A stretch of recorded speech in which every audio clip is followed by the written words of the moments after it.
Good morning. Welcome again to Morning Devotions, and thank you again so much for our time together. And yes, every Monday morning, I tell you, it's going to be a great week. The hand of God is going to be upon your life. God is going to bless the work of your hands. Get up and get to work and be happy in Jesus' name. I want to talk to you today about a very negative subject, which is a hard thing to say after what I've just said, but it's where we live in the real world. In Psalms chapter 55, beginning with verse 12, listen to what David says. If an enemy were insulting me, I could endure it.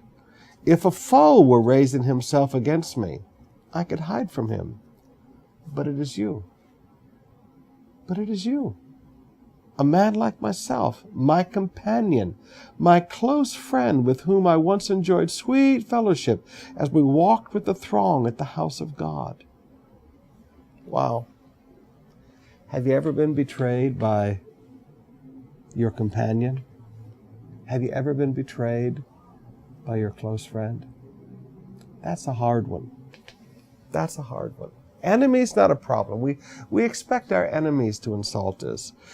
Enemies coming against us, we expect that. We know how to deal with it.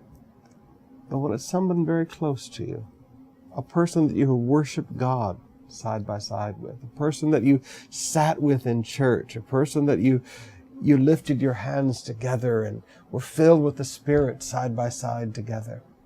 Oh my goodness, when somebody like this betrays you, it's very difficult. But may I please remind you that's exactly what happened to Jesus. How many times did he worship God with Judas? How many times did he pray alongside of Judas?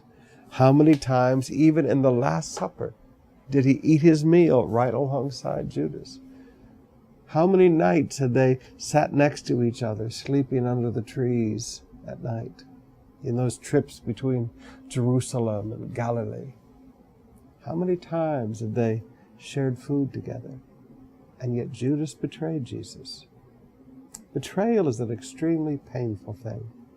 You say, Pastor, how do you stay away from it? There is no way.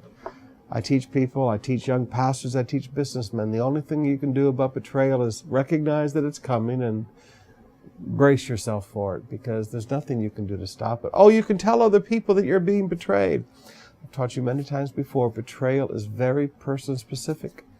Judas didn't betray the 12. He only betrayed Jesus. They never felt it coming. The betrayal was focused just on the relationship with Jesus.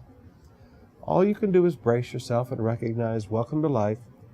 If Jesus can go through this, I can go through this also. You say, Pastor, don't you have anything nice to say about any of this? No, because there's nothing that feels good about it. There is no good ending to betrayal of a friend.